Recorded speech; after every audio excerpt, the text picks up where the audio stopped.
Guys, ito ang nakuha natin ngayon sa pamimingit ng aking asawa.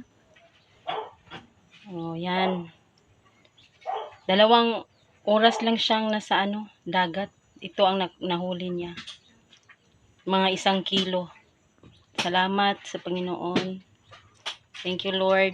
Meron na tayong pananghalian.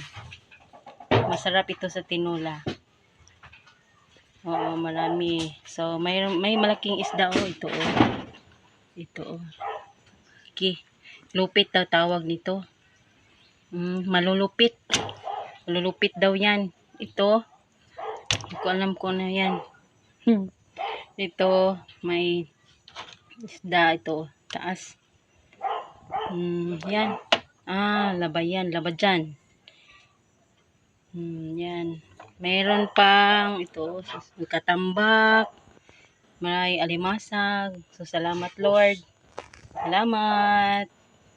Thank you. May pang-ulam na tayo.